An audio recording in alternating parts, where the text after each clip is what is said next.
Hello दोस्तों, मैं Sandeep loyal आप सभी का एसएससी लॉयल क्लासेज के इस ऑफिशियल यूट्यूब चैनल पर स्वागत करता हूं और उम्मीद करता हूं कि आप सब बहुत अच्छे होंगे। और हिस्ट्री की क्लास के साथ आप सभी के बीच लास्ट टाइम तक 90 क्वेश्चन हम लोग कर लिए थे। आज उसी से आगे अपनी क्लास को बढ़ाएंगे।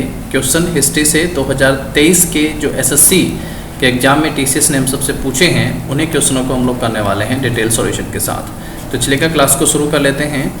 आज का सबसे पहला क्वेश्चन है, महात्मा गांधी जनवरी डैश में भारत लौटे थे। तो महात्मा गांधी जो हैं वो भारत कब लौटे थे, सीधा सीधा ये क्वेश्चन आप सबसे पूछा गया है। यहाँ पे महात्मा गांधी से संबंधित कुछ पॉइंट आप सब जरूर ध्यान रख लीजिएगा। सबसे पहले महात्मा गांधी का जन्म जो है वो 2 अक्टूबर 1869 को गुजरात के पोरबंदर में जो है इनका जन्म होता है। उसके बाद आप एक पॉइंट यहाँ से ध्यान रखिएगा, महात्मा गांधी जो हैं वो 1893 में साउथ अफ्रीका गए थे। साउथ अफ्रीका कब गए थे? 1893 में।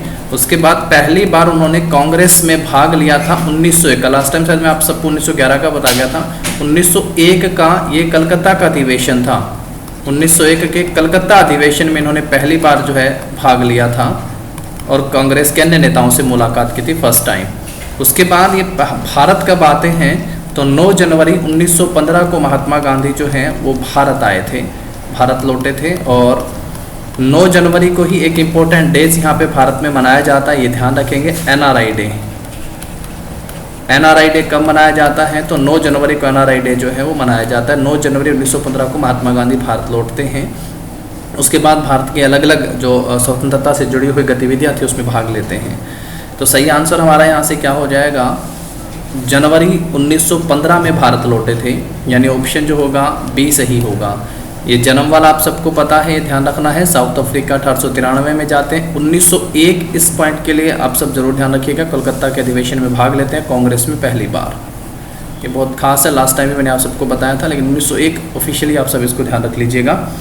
और उसके बाद 1915 9 जनवरी 1915 को भारत आते हैं ये। और 30 जनवरी 1948 को जो है दिल्ली में नथुराम गोडसे के द्वारा इनकी गोली मारकर हत्या कर दी जाती है, यानी इनकी मृत्यु जो है वो 30 जनवरी 1948 को होती है।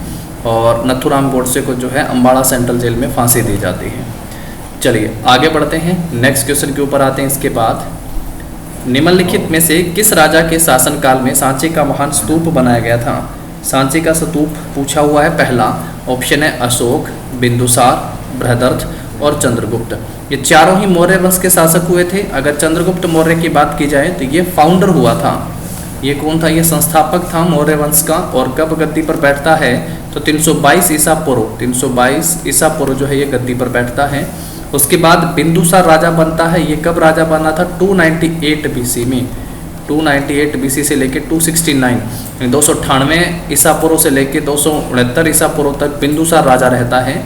और 298 ईसा पूर्व तक जो है चंद्रगुप्त राजा रहता है। इसकी मृत्यु कर्नाटक के सुर्णबेलगोला में होती है। उसके बाद अशोक राजा बनता है 269 ईसा पूर्व में। और अपने राज्याभिषेक के ठीक 8 साल बाद जो है 261 ईसा पूर्व में इसने कलिंग पर हमला करा था, यानी कलिंग युद्ध आता है। और कलिंग जो है वर्तमान में कहाँ पे स्थित है तो उड़ीसा में स्थित हो गया है।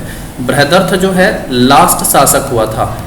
लास्ट शासक कौन था? बृहदर्थ था 85 ईसा पूर्व में। 185 ईसा पूर्व आप इसे ध्यान रखिए। 185 ईसा पूर्व जो है इसी का ही सेनापति जो था पुष्यमित्र शुंग, इसकी हत्या करके मगध पर एक नए राजवंश की स्थापना करता है, जो किस नाम से जाना गया था? शुंग राजवंश के नाम से जाना गया था। सांची का स्तूप जो है ये है कहाँ पे? ये मध्य प्रदेश में स्थित है सांची का स्तूप। और इसे किसने बनवाया था? अशोक ने बनवाया था। सांची का स्तूप अशोक के द्वारा बनवाया गया था। और ये भी महात्मा बुद्ध से संबंधित हो गए हैं, यानी बौद्ध धर्म से संबंधित हैं स्तूप, गुफाएं और मठ। इनको जरूर आप लोग ध्यान रख लीजिएगा। सारनाथ का स्तंभ है, सारनाथ। तो सारनाथ कहाँ पे हो गया? ये उत्तर प्रदेश में स्थित हो गया है सारनाथ।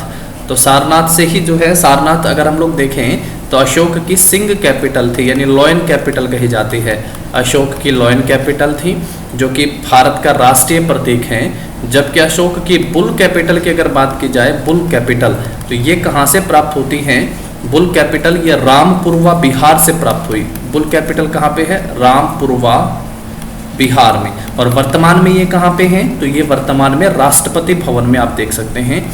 और बुल कैपिटल एक बार सर्च कर लीजिएगा और देखिएगा, प्रेसिडेंट हाउस कहेंगे आप बुल कैपिटल वर्तमान में कहाँ पे है, तो रामपुरवा बिहार जो वहाँ से मिलती है, बुल कैपिटल थी अशोक की, और वर्तमान में राष्ट्रपति भवन में इसे देखा जा सकता है।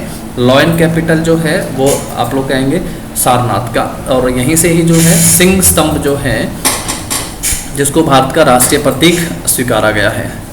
सांची का स्तूप बनवाया किसने था, तो अशोक ने सांची का स्तूप बनवाया था। नेक्स्ट क्वेश्चन के ऊपर आते हैं। इसके बाद फिर हम लोग प्रार्थना समाज की स्थापना डैश में बम्बई में हुई थी। ये 2-3 बार रिपीट हो गया है, अलग अलग तरीके से क्वेश्चन को पूछा गया है। प्रार्थना समाज की स्थापना जो है आचार्य केशव चंद्र सेन से प्रेरणा लेकर जो है, नाम किसका बताया था, महादेव गोविंद रानाडे, MG रानाडे ने जो है इसकी स्थापना करी थी। दूसरा नाम आत्माराम पांडुरंग का ध्यान रखना, आत्माराम पांडुरंग, इन्होंने स्थापना कर दी। समय क्या रहा था, 1867 का। ऑप्शन क्या हो जाएगा आपका यहाँ पे, 20 क्वेश्चन का सही आंसर हो जाएगा। 1867 में जो है स्थापना की थी। कहाँ पे स्थापना की थी, तो बम्बई में इसकी स्थापना करी थी। ये महाराष्ट्र में था। और इसी से जुड़ा एक महत्वपूर्ण स्थल और महाराष्ट्र से आप सब ध्यान रख सकते हैं, सत्यशोधक समाज। सत्यशोधक समाज, सत्यशोधक समाज की स्थापना जो है कब की गई थी, 1873 में की गई थी। और ज्योतिबा फूले ने जो है सत्यशोधक समाज की स्थापना करी थी, और उन्हीं के द्वारा एक पुस्तक लिखी गई थी जिसका नाम था गुलामगिरी। तो गुलामगिरी पुस्तक की रचना किस भाषा में की थी, तो आंसर होगा मराठी भाषा में गुलामगिरी की रचना की गई थी। ये भी महाराष्ट्र से जुड़ा एक संगठन आप ध्यान रख सकते हैं। और वीर सावरकर, महाराष्ट्र से जुड़े एक और पॉइंट से आप ध्यान रखिएगा, वीर सावरकर। वीर सावरकर ने 1904 में जो है अभिनव भारत की स्थापना करी थी। अभिनव भारत संस्थान की स्थापना किसके द्वारा की गई थी, तो वीर सावरकर के द्वारा अभिनव भारत संस्थान की स्थापना की गई। ये 1904 का समय ध्यान रखेंगे, सत्यशोधक 1873 का ध्यान रखेंगे, और प्रार्थना समाज 1867 का ध्यान रखेंगे। आचार्य केशव चंद्र सेन से प्रेरणा लेके MG रानाडे और आत्माराम पांडुरंग ने 31 मार्च 1867 को प्रार्थना समाज की स्थापना की थी। आगे बढ़ते हैं, नेक्स्ट क्वेश्चन पे आते हैं। इसके बाद नेक्स्ट देखिएगा, 1757 का वर्ष भारत में अंग्रेजी ईस्ट इंडिया कंपनी के लिए एक महत्वपूर्ण वर्ष क्यों माना जाता है। 1757 में प्लासी की लड़ाई में नवाब सिराजुद्दौला को हराकर अंग्रेजी ईस्ट इंडिया कंपनी ने बंगाल पर अधिकार कर लिया। प्लासी की लड़ाई में निजाम को हराया गया था। बरार की लड़ाई में आप सब जानते हैं 1757 और 1764 दोनों बहुत महत्वपूर्ण युद्ध हुए थे अंग्रेजों के हिसाब से। अगर देखा जाए तो 1757 में प्लासी का युद्ध होता है। प्लासी का युद्ध कब हुआ, 1757 में। जबकि 1764 में जो है ये बक्सर का युद्ध हुआ था। 1757 की प्लासी के युद्ध में अंग्रेज सेनापति का नाम क्या था, Robert Clive. Robert Clive Bengal का पहला गवर्नर था। और 1764 में जब बक्सर का युद्ध हुआ था तो अंग्रेज सेनापति का नाम क्या था, हेक्टर मुनरो। हेक्टर मुनरो जो है अंग्रेज सेनापति हुआ। 1757 में किसे हराया गया था, तो बंगाल के नवाब सिराजुद्दौला, बंगाल के नवाब को हराया गया था। जबकि 1764 के बक्सर के युद्ध में एक तो था बंगाल का नवाब, एक था अवध का नवाब, और तीसरे नंबर पे जो सबसे महत्वपूर्ण था वो था मुगल बादशाह शाह आलम द्वितीय। तो यहाँ पे एक और बहुत खास पॉइंट निकल के आता है, इन तीनों को हराया था हेक्टर मुनरो ने।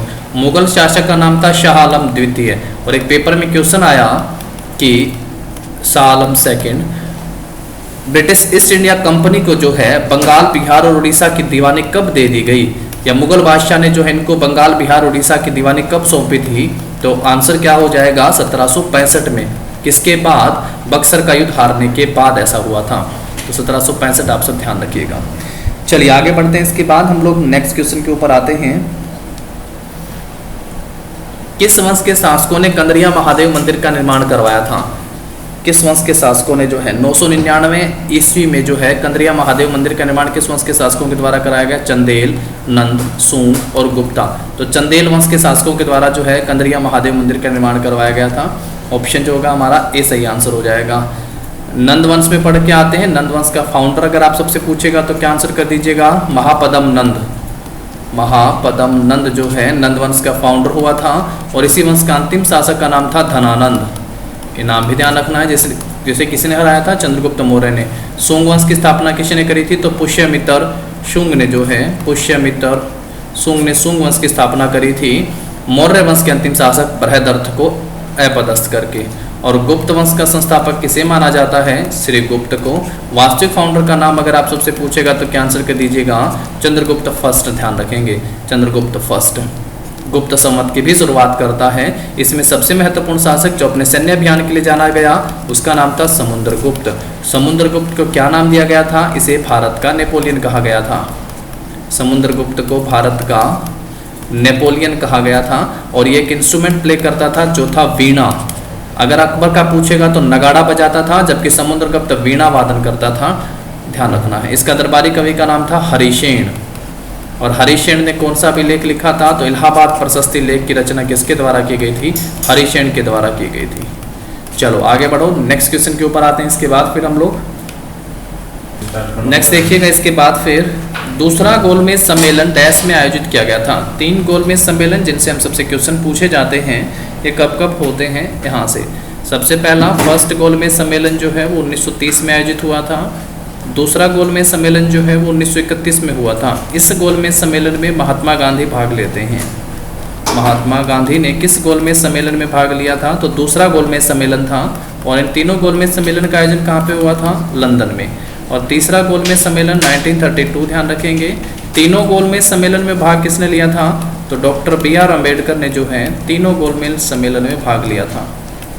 तीनों गोलमेज सम्मेलन में, यानी all third round table conference. दूसरा गोलमेज सम्मेलन 1931 में होता है। तो ऑप्शन जो होगा हमारा यहाँ पे इसका ए सही आंसर हो जाएगा। इस गोलमेज सम्मेलन से पहले आप सबको पता हो कि गांधी इरविन समझौता होता है। गांधी इरविन समझौता हुआ था। इसे दिल्ली समझौते के नाम से भी जाना जाता है। इसे क्या कहा गया है? इसे दिल्ली समझौता भी कहा गया है। ये भी विशेष तौर पर आप सब जरूर ध्यान रख लीजिएगा। दिल्ली समझौता के नाम से इसे जाना जाता है, गांधी इरविन समझौता। 1931 में होता है। और इसके लिए महात्मा गांधी जो 1930-31 में आप सबको पता कि सिविल डिसोबीडियंट मूवमेंट चल रहा था, सविनय अवज्ञा आंदोलन, उसको कुछ समय के लिए स्थगित करते हैं और लंदन पहुंच जाते हैं दूसरे गोलमेज सम्मेलन में भाग लेने। वो विफल रहती है, वापस आते हैं, फिर से स्टार्ट करते हैं सविनय अवज्ञा आंदोलन को, और 1934 में फाइनली वापस लिया जाता है। चलो नेक्स्ट पे आ जाओ। इलाहाबाद में अशोक स्तंभ पर किसकी प्रशस्ति की खुदाई की गई है? अशोक स्तंभ पर किसकी प्रशस्ति की खुदाई की गई? इलाहाबाद में। अभी हम लोग पढ़ के आए थे इलाहाबाद प्रशस्ति लेख। अभी थोड़ी देर पहले आप सबको बताया था इसकी रचना किसके द्वारा की गई थी? तो आंसर होगा हरिसेन के द्वारा जो है इसकी रचना की गई थी। हरिसेन इसका लेखक कह सकते हैं। और हरिसेन जो है वो किसका दरबारी कवि था? हरिसेन किसका दरबारी कवि था? तो आंसर क्या हो जाएगा? ये था समुद्रगुप्त का। समुद्रगुप्त का दरबारी कवि था। और समुद्रगुप्त कौन सा इंस्ट्रूमेंट प्ले करता था? वीणा। ऐसा उनके सिक्कों पर उसकी फोटो के साथ पाए गए सिक्के हैं ना, तभी ऐसा कहा गया है। संगीत प्रेमी भी इसे कहा गया है। समुद्रगुप्त को भारत का नेपोलियन कहते हैं। भारत का नेपोलियन किसे कहा गया है? तो समुद्रगुप्त को भारत का नेपोलियन कहा गया है। तो सही आंसर हमारा क्या हो जाएगा यहाँ से? समुद्रगुप्त जो होगा वो सही आंसर। ध्यान रखिएगा समुद्रगुप्त द्वितीय नहीं है, समुद्रगुप्त सही आंसर होगा। और ये किस वंश से संबंधित था? ये गुप्ता डायनेस्टी से संबंधित था, यानी गुप्त वंश से संबंधित हो गया है। गुप्ता डायनेस्टी, ध्यान रखिएगा। चलो आगे बढ़ो, नेक्स्ट क्वेश्चन के ऊपर आते हैं हम लोग। इसके बाद समुद्रगुप्त ने दक्षिणापथ के कितने शासकों को पराजित करा था? समुद्रगुप्त ने दक्षिणापथ के कितने शासकों को, और उत्तरापथ के भी पूछ सकता है, तो दक्षिणापथ के तो 12 शासकों को पराजित करा था, जबकि उत्तरापथ के अगर आप सबसे पूछे कि कितने शासकों को पराजित करा था तो 9। तो यहाँ आर्यवर्त भी लिख देता है, आर्यवर्त वो भी ध्यान रखिएगा, तो 9 शासकों को। इसीलिए समुद्रगुप्त को अपने सैन्य अभियान के लिए, ये सैन्य अभियान वाला जो पॉइंट है यही TCS ने आप सबसे पूछा कि सैन्य अभियान के लिए जो है किस नाम से इसको जाना गया? तो इसे भारत का नेपोलियन कहा गया। किस नाम से इसे जाना गया दोस्तों? इसे भारत का नेपोलियन कहा गया। तो सही आंसर हमारा क्या हो जाएगा यहाँ से? ऑप्शन जो होगा ए सही आंसर हो जाएगा। इसे भारत का नेपोलियन कहा गया, ऑप्शन ए ध्यान रखेंगे। चलो नेक्स्ट क्वेश्चन के ऊपर आते हैं। फिर इसके बाद हम लोग डैश और डैश काउंसिल राजनीति को वापस लेने के लिए कांग्रेस के तहत स्वराज पार्टी का गठन करा। स्वराज पार्टी से संबंधित क्वेश्चन पूछा गया है। गदर पार्टी से संबंधित भी पेपर में क्वेश्चन पूछा जाता है। लास्ट टाइम आप सब जो है हिंदुस्तान सोशलिस्ट रिपब्लिकन एसोसिएशन से संबंध भी आपने देखा क्वेश्चन पूछा गया था। तो गदर पार्टी और स्वराज पार्टी दोनों ध्यान रखिएगा। गदर पार्टी की स्थापना सैन फ्रांसिस्को में लाला हरदयाल के नेतृत्व में 1913 में की गई थी, जबकि स्वराज पार्टी की स्थापना अगर आप सबसे पूछे कि स्वराज पार्टी की स्थापना कब की गई थी, तो 1923 में स्वराज पार्टी की स्थापना की गई थी। किसने की थी? CR दास और मोतीलाल नेहरू के द्वारा इसकी स्थापना की गई थी। CR दास और मोतीलाल नेहरू ने जो है स्वराज पार्टी का गठन करा था। दोनों का नाम आप ध्यान रखेंगे। गदर पार्टी लाला हरदयाल के नेतृत्व में सैन फ्रांसिस्को में की गई थी, लाला हरदयाल के नेतृत्व में। ठीक है, चलिए आगे बढ़ते हैं, नेक्स्ट पे आते हैं। 1919 में निम्नलिखित में से कौन सी प्रमुख घटना घटी थी? 1919 में, 1919 का साल भारत के इतिहास में सबसे महत्वपूर्ण रहा। कई घटनाएं हुई, इसमें मैंने आप सबसे कहा सबसे पहले जो है जलियांवाला बाग हत्याकांड हुआ था। जलियांवाला बाग हत्याकांड कब हुआ था? तो 1919 में हुआ। इसी के लिए जो है अंग्रेजों के द्वारा हंटर कमीशन का गठन किया गया था। तो हंटर कमीशन आगे जब हम लोग पढ़ के आएंगे, हंटर कमीशन तो शिक्षा से संबंधित भी था, ये भी ध्यान रख लेना है। एक हंटर कमीशन एजुकेशन से भी था। तीसरा पॉइंट ध्यान रखेंगे, 1919 में जो है रोलेट एक्ट आता है, रोलेट एक्ट, ये भी 1919 का ही था। उसके बाद 1919 में खिलाफत मूवमेंट भी हुई थी। खिलाफत आंदोलन जो है अली बंधुओं के द्वारा महाराष्ट्र में 1919 में शुरू किया गया था। और 1919 में रोलेट एक्ट के खिलाफ ही महात्मा गांधी का फर्स्ट, आप यूँ कहेंगे नेशन वाइड, हिंदी में कहेंगे राष्ट्रव्यापी, नेशन वाइड मूवमेंट, हिंदी में राष्ट्रव्यापी आंदोलन रहा। कब की बात है? 1919। महात्मा गांधी का पहला राष्ट्रव्यापी आंदोलन कौन सा था या किसके खिलाफ था? तो ये रोलेट एक्ट के खिलाफ था, ध्यान रखिएगा। इसी को लेके महात्मा गांधी जो हैं हरियाणा भी आते हैं और हरियाणा पलवल रेलवे स्टेशन से जो है उनकी पहली गिरफ्तारी होती है 8 अप्रैल 1919 को, पहली गिरफ्तारी होती है। तो सही में आप सब समझ गए, यहाँ पे सबसे इंपॉर्टेंट क्या था? जलियांवाला बाग हत्याकांड था। तो ऑप्शन जो होगा हमारा बी सही आंसर हो जाएगा इस क्वेश्चन का। आगे बढ़ेंगे, इसके बाद नेक्स्ट पे आते हैं। इसके बाद हम लोग निम्नलिखित मौर्य सम्राटों में किसे पियदसी के नाम से जाना जाता था? तो पियदसी के नाम से किस मौर्य सम्राट को जाना जाता था? दशरथ नहीं था, बिंदुसार, बृहदर्थ और अशोक। तो अशोक को ही जो है पियदसी के नाम से जाना गया। ऑप्शन जो होगा डी सही आंसर हो जाएगा। अशोक कब मौर्य सम्राट बनता है? तो 269 BC में मौर्य सम्राट बनता है। 261 BC में अशोक का सबसे महत्वपूर्ण समय रहा जब अशोक ने क्लिंग पर हमला किया था। तो क्लिंग युद्ध बहुत खास रहा। इसी युद्ध के बाद जो है हृदय परिवर्तन हुआ, हृदय परिवर्तन, और ये सब जिक्र किस में मिला? अशोक के शिलालेख नंबर 13 में, 13 रॉक एडिक्ट 13 में जो है अशोक के कलिंग युद्ध का वर्णन मिलता है। हृदय परिवर्तन की बात की गई है और बौद्ध धर्म को भी अपनाया। पहले शैव धर्म का अनुयायी था, बौद्ध धर्म को अपनाया। बौद्ध धर्म की दीक्षा अशोक को किसने दी थी? तो उपगुप्त नामक भिक्षु ने जो है अशोक को बौद्ध धर्म की दीक्षा दी थी। चलिए नेक्स्ट पे आते हैं। 1873 में उन्होंने सत्यशोधक समाज की स्थापना कहाँ, उन्होंने किसे कहा आ रहा है? तो ये इसी सेंस में क्वेश्चन को पूछा गया है कि सत्यशोधक समाज की स्थापना कहाँ की और उन्होंने किसे कहा आ रहा है। तो ये किसे कहा गया है, किसने करी थी सत्यशोधक समाज की स्थापना? सत्यशोधक समाज पहले मैंने आप सबसे कहा था, आज ही कोशिश करते हैं कि एक ही क्वेश्चन को अपनी क्लास में 2-3 बार डिस्कस हो ताकि वो चीज़ें आप सबके माइंड में सेट हो। 1873 में जो है स्थापना की थी। कहाँ पे? महाराष्ट्र में इसकी स्थापना की थी। किसने की थी? ज्योतिराव फूले, गोविंदराव फूले, गोपाल हरि देशमुख और सावित्रीबाई फूले।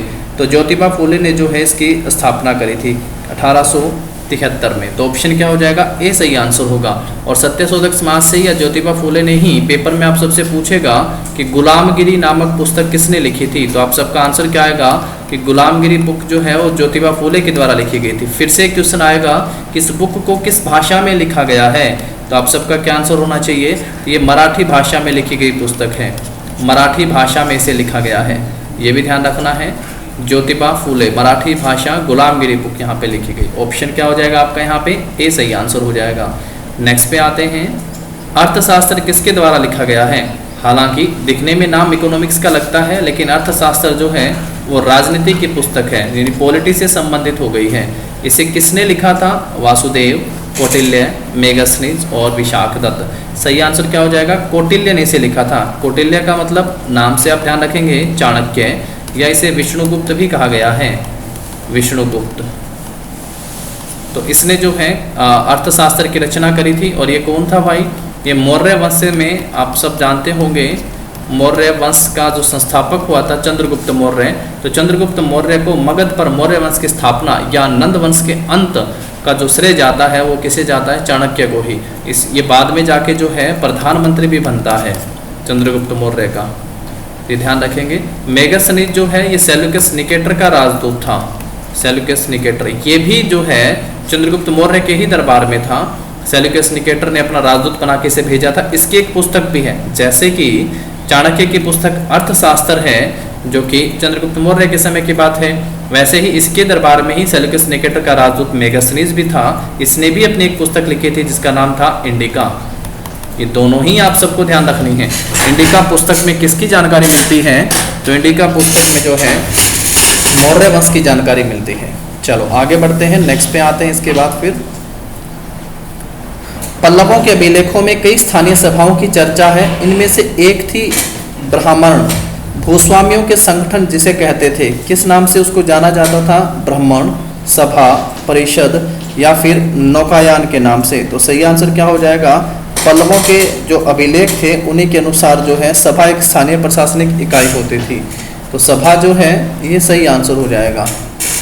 नेक्स्ट पे आते हैं, निम्नलिखित में से किसने वज्जी पर प्रस्तावित हमले के बारे में सलाह लेने के लिए बुद्ध से मुलाकात की थी। यानी ये वज्जी हम लोग पढ़ के आते हैं 16 जो महाजनपद हुए थे उन्हीं में से 16 महाजनपद। तो हमले से पहले सलाह लेने के लिए भेजा था किसे, राधागुप्त, वशकार, अशोक या फिर यश। तो वशकार हो जाएगा, ऑप्शन क्या होगा, सही आंसर बी हो जाएगा। तो वशकार एक मौर्य राजकुमार थे और जो वज्जी पर प्रस्तावित हमले के बारे में सलाह लेने के लिए बुद्ध से मुलाकात करने आए थे, ध्यान रखेंगे। चलो नेक्स्ट पे आते हैं, दिसंबर 1929 में डैश के अध्यक्षता में लाहौर कांग्रेस ने पूर्ण स्वराज की मांग को औपचारिक रूप दिया था। यानी फिर से जो क्वेश्चन पूछा गया ये कांग्रेस के अधिवेशन से पूछा गया। स्थापना अब आप सबके माइंड में सेट होगी, 28 दिसंबर 1885 को कांग्रेस की स्थापना होती है। 1887 में कांग्रेस का अधिवेशन मद्रास में हुआ था और इस अधिवेशन की अध्यक्षता जो है बदरुद्दीन तैयब जी ने करी थी, जो कांग्रेस के पहले मुस्लिम अध्यक्ष हुए थे।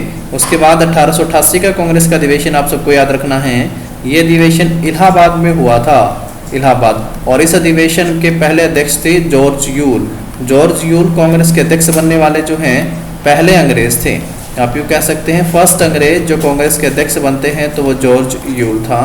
उसके बाद आप सब ध्यान रख सकते हैं 1907 का सूरत अधिवेशन। सूरत अधिवेशन इसकी अध्यक्षता कौन करते हैं, तो रास बिहारी घोष के द्वारा इसकी अध्यक्षता की गई थी। इस अधिवेशन की खास बात क्या थी जो एग्जाम में पूछा जाए, इसमें कांग्रेस का विभाजन हुआ था। कांग्रेस विभाजन की बात इसमें होती है, कांग्रेस विभाजन होता है। 1916 का अधिवेशन भी खास रहा। ये अधिवेशन कहाँ पे होता है, लखनऊ में। इसमें कांग्रेस और एक हो गए थे और कांग्रेस के साथ जो गरमदल नंदल हुआ था ना 1907 में वो एक हुए, और कांग्रेस के साथ साथ इसमें जो है मुस्लिम लीग भी इनके साथ आ गई थी, इसे लखनऊ पैक्ट के नाम से भी जाना जाता है। इस अधिवेशन की अध्यक्षता अंबिका चरण मजूमदार ने की थी, अंबिका चरण मजूमदार ने इसकी अध्यक्षता करी थी। महिला से संबंधित अगर कभी भी आप सबसे पूछा जाए कि फर्स्ट महिला जो कांग्रेस के अध्यक्ष बनती हैं तो आप इसको ध्यान रख सकते हैं 1917 में ऐसा हुआ, ठीक 8 साल बाद फिर 1925 में ऐसा हुआ, फिर ठीक 8 साल बाद 1933 में ऐसा होता है। 3 बार महिलाएं अध्यक्ष बनती हैं। 1917 में कलकत्ता का अधिवेशन हुआ, एनी बेसेंट अध्यक्ष बनती हैं। एनी बेसेंट कांग्रेस के अध्यक्ष बनने वाली पहली महिला थी। 1925 का कानपुर का अधिवेशन हुआ था, कानपुर अधिवेशन में सरोजनी नायडू अध्यक्ष बनती हैं और अध्यक्ष बनने वाली पहली भारतीय महिला थी सरोजनी नायडू। 1933 में फिर से कलकत्ता का अधिवेशन होता है। एक तो ऐसे याद रख सकते हो, कलकत्ता, कानपुर, कलकत्ता। 17 फिर 8 जोड़ोगे, 8 मार्च को अंतर्राष्ट्रीय महिला दिवस है, 8 ऐड करते चलना है। 17 में, 25 में, 33 में। एनी बेसेंट फर्स्ट महिला, फर्स्ट महिला, पहली भारतीय महिला सरोजनी नायडू। और भारतीय मूल की विदेशी महिला पढ़ के आते हैं तो नलिनी सेन गुप्त जो हैं वो अध्यक्ष बनती हैं, नलिनी सेन ने अध्यक्षता करी थी। 3 महिलाओं का नाम आप यहाँ से ध्यान रखेंगे। 1929 इस क्वेश्चन में पूछा, ये आप अपनी स्क्रीन पे जो देख पा रहे हैं ये कांग्रेस के इंपॉर्टेंट अधिवेशन है। 1929 वाला सबसे इंपॉर्टेंट रहा। पहला ये अधिवेशन हुआ कहाँ पे था, लाहौर में। किसने अध्यक्षता करी थी, जवाहरलाल नेहरू ने अध्यक्षता करी थी। और किसकी मांग रखी गई थी, पूर्ण स्वराज की। अगर आप सबसे पूछा जाए लाहौर में टोटल अधिवेशन कितने हुए थे तो आप ध्यान रख सकते हैं 1893 में हुआ था, उसके बाद 1900 में हुआ था, एक अधिवेशन 1909 में होता है और एक अधिवेशन 1929 में होता है। ये 4 अधिवेशन हैं जो लाहौर में हुए थे। ऐसे ही अगर आप सब याद रखना चाहते हैं तो 2 अधिवेशन हुए थे जो कराची में होते हैं। कराची वाले अधिवेशन ये एक 1913 13 में और एक 1931 31 में। ये 2 अधिवेशन जो हैं ये कराची में हुए थे। 1931 वाला सरदार पटेल अध्यक्षता करते हैं, ये बहुत खास रहा। इधर 1929 वाला जवाहरलाल नेहरू अध्यक्षता करते हैं, ये भी बहुत खास रहा। ये दोनों बहुत इंपॉर्टेंट रहे क्योंकि 31 वाले में मौलिक अधिकारों से संबंधित पॉइंट आया। ठीक है दोस्तों, तो यहाँ ये वाले जो है सबसे बेहद खास है। आगे फिर कुछ और नए क्वेश्चन आएंगे तो फिर हम लोग इन कांग्रेस को डिस्कस करेंगे और आप सबके माइंड में सेट हो जाएगा। PDF जो है वो SSC loyal classes Telegram channel पे आप सबको मिल जाएगी, आप ज्वाइन कर लीजिएगा और अपने दोस्तों के साथ शेयर भी कर दीजिएगा। चलो नेक्स्ट पे आ जाओ। इसके बाद फिर नेक्स्ट क्वेश्चन है, गुप्त शासक समुद्रगुप्त की प्रशंसा में लिखित प्रयाग प्रशस्ति, या इसे क्या कहा गया है? इलाहाबाद स्तंभ के रचयिता कौन थे? पहला ऑप्शन है कालिदास, भास, हरिसेन और विशाख दत्त। पहले आप सबको कहा था इलाहाबाद प्रशस्ति लेख की रचना किसने करी थी? तो हरिसेन के द्वारा इसकी रचना करी थी। हरिसेन के द्वारा इसकी रचना की गई थी। मेघदूत की रचना किसके द्वारा की गई थी? कालिदास के द्वारा। कुमार संभवम की रचना भी की गई थी कालिदास के द्वारा। चलो आगे बढ़ते हैं। फिर इसके बाद नेक्स्ट क्वेश्चन के ऊपर आते हैं हम लोग। वंदे मातरम गीत निम्नलिखित में से किस लेखक ने अपने एक उपन्यास में उद्धृत किया था? बंकिम चंद्र चट्टोपाध्याय, वीर सिंह सलवगांवकर, मुर्गम पेरियार और लाल माखन सिंह।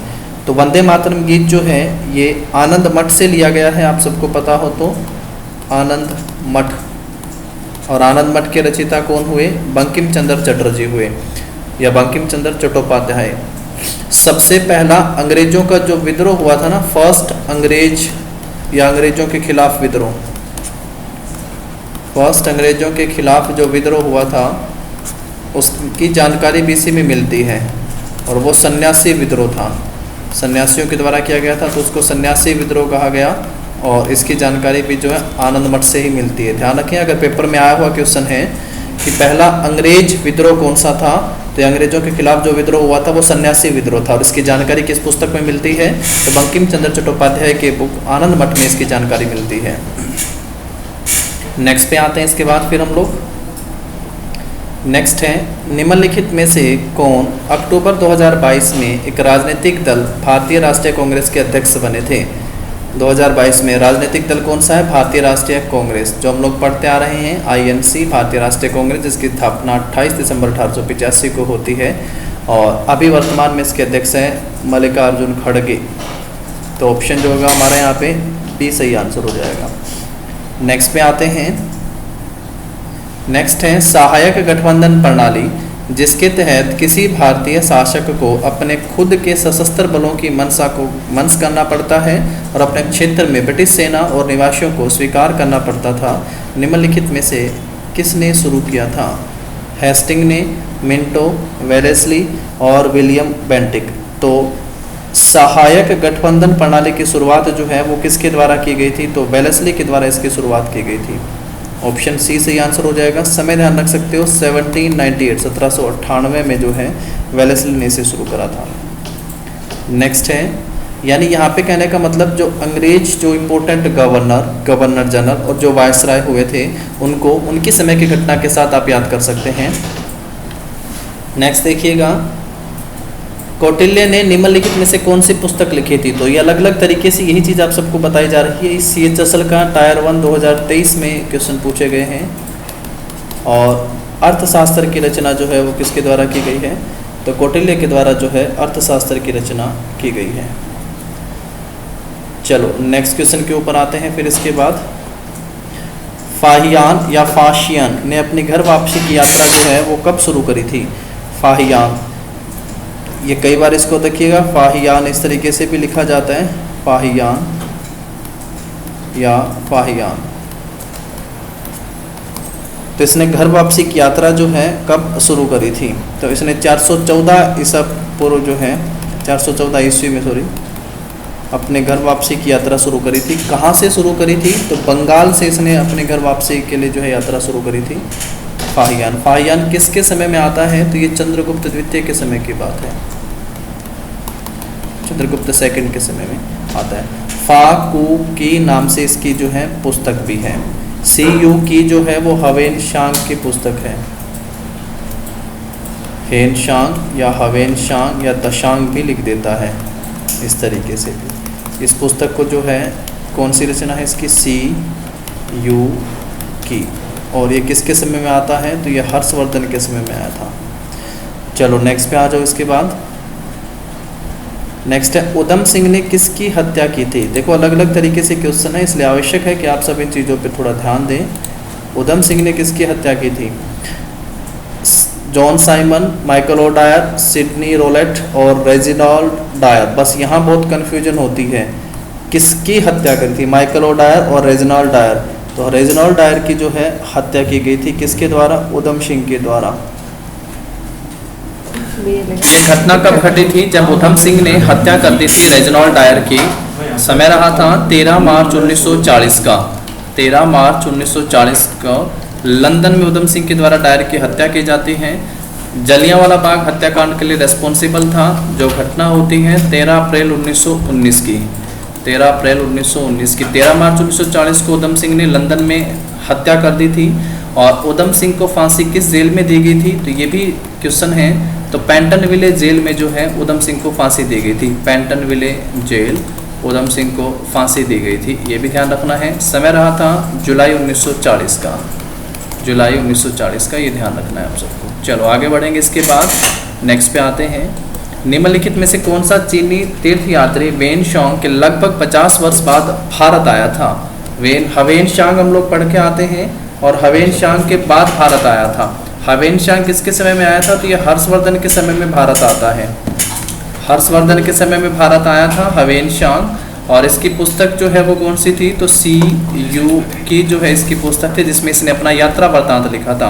और इसके बाद कौन आया था 50 वर्ष बाद? तो आई किंग आप नाम यहाँ पे ध्यान रखेंगे। आई किंग जो है ये भारत आता है। और इसका समय ध्यान रख सकते हो 671 से लेके 695 तक इसने भारत की यात्रा करी थी। 671 से लेके 695 ईस्वी तक जो है ये अपनी यात्रा करता है भारत, अलग अलग जगह पे गया था। चलो नेक्स्ट पे आते हैं। हालांकि हर्षवर्धन के समय में ना तो थोड़ा सा समय इसलिए ध्यान दिया गया यहाँ पे। हर्षवर्धन का जन्म कब होता है? तो 590 ईस्वी में हर्षवर्धन का जन्म होता है। हर्षवर्धन 606 ईस्वी में राजा बनता है और 618 में जो है ये पुलकेशी द्वितीय के साथ युद्ध लड़ता है और 647 ईस्वी में इसकी मृत्यु हो जाती है। और इसी के समय की बात है और इसी के लगभग 50 वर्ष बाद यानी 671 में आया था। यहाँ पे आप लिख सकते हैं 621 में जो है ईस्वी में हवेन शांग आता है। हवेन शांग भारत आया था। ठीक है, आगे बढ़ेंगे। इसके बाद नेक्स्ट पे आते हैं। डैश में बाबर ने पानीपत में इब्राहिम लोदी को हराया था। इब्राहिम लोदी जो है वो अंतिम शासक हुआ था, लास्ट रूलर आप कहेंगे। अंतिम शासक हुआ था किस वंश का? तो लोदी डायनेस्टी का, जिसकी स्थापना किसने करी थी? बहलोल लोदी ने इसकी स्थापना करी थी। और 1526 में पानीपत का पहला युद्ध हुआ। तुगलका युद्ध नीति का इस्तेमाल हुआ, तोपखाने का इस्तेमाल हुआ और बाबर इस युद्ध में जीत जाता है। लोदी वंश का संस्थापक बहलोल लोदी था। अंतिम शासक का नाम इब्राहिम लोदी था। इब्राहिम लोदी का शासन कब से कब तक रहता है? 1517 से लेकर 1526 तक इब्राहिम लोदी का शासन रहता है। और इस वंश का संस्थापक कौन हुआ था? तो बहलोल लोदी जो इस वंश का संस्थापक था। और ये कब से कब तक रहता है? तो 1451 से लेकर 1489 तक रहता है। और बीच में कौन आया था? बीच में था सिकंदर लोदी। और सिकंदर लोदी ने 1504 में आगरा की स्थापना करी और ये 1489 से लेकर 1517 तक जो है ये राजा रहता है। अब बाबर आएगा और मुगल वंश की स्थापना यहाँ से बाबर करता है। मुगल वंश की स्थापना करता है और ये वंश जो है 1857 तक शासन करता है। नेक्स्ट पे आएंगे। इसके बाद नेक्स्ट देखिएगा। इसके बाद सावित्रीबाई फूले ने अपने पति ज्योतिराव फूले के साथ मिलकर पुणे के भेदेवाड़ा में लड़कियों के लिए भारत के पहले स्कूल की स्थापना की थी। ज्योतिराव फूले पे पहले भी क्वेश्चन आया। इन्होंने 1873 में जो है सत्यशोधक समाज की स्थापना करी थी। ये क्वेश्चन एसएससी ने बहुत बार पूछा है कि सत्यशोधक समाज की स्थापना किसके द्वारा की गई थी? तो ज्योतिराव फूले के द्वारा की गई थी। यहीं पे ही ज्योतिराव फूले और 1873 का समय आएगा। आप सबसे पूछेगा कि गुलामगिरी किसने लिखा था? तो गुलामगिरी पुस्तक की रचना भी किसके द्वारा की गई थी? ज्योतिराव फूले। इसकी भाषा भी आप सबसे पूछेगा किस भाषा में? तो मराठी भाषा में जो है इसकी रचना की गई थी, मराठी। अभी सावित्रीबाई फूले पे क्वेश्चन पूछा गया, पहली महिला शिक्षिका थी और भीडेवाड़ा में लड़कियों के लिए भारत के पहले स्कूल की स्थापना किस वर्ष की गई थी? तो समय रहा 1848 का। 1848 में जो है सावित्रीबाई फुले के द्वारा जो है पहले स्कूल की स्थापना की गई थी। नेक्स्ट पे आते हैं इसके बाद, मार्च 1919 में खिलाफत समिति का गठन कहाँ किया गया था? खिलाफत समिति 1919 का समय जो रहा था, मैंने कहा आप सबसे बहुत इंपॉर्टेंट था 1919 में, क्योंकि 1919 में जलियांवाला बाग हत्याकांड भी होता है और रॉलेट एक्ट भी 1919 में आता है, और खिलाफत मूवमेंट की शुरुआत जो है अली बंधुओं के द्वारा की जाती है 1919 में ही। तो इसकी स्थापना कहाँ पे की गई थी? तो बम्बई में जो है इसकी शुरुआत होती है। खिलाफत की शुरुआत भी कहाँ पे की गई थी? तो ये भी ध्यान रखना है आप सबको।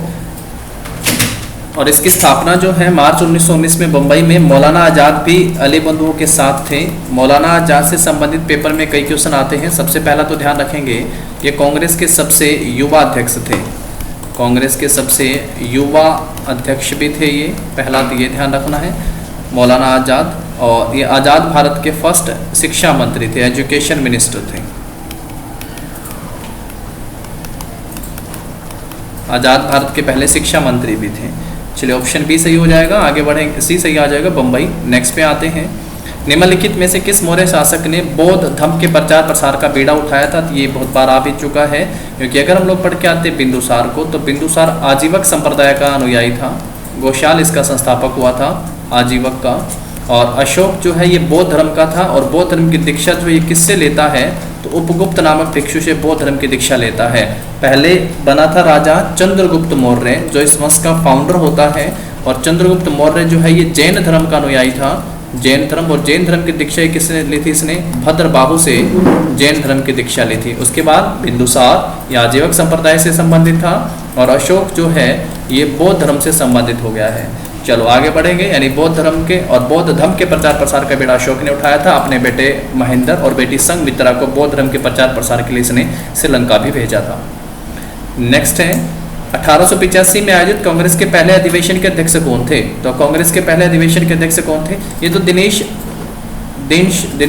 पौचाल जो लिखा हुआ है, ये 1901 के कलकत्ता अधिवेशन के अध्यक्ष थे।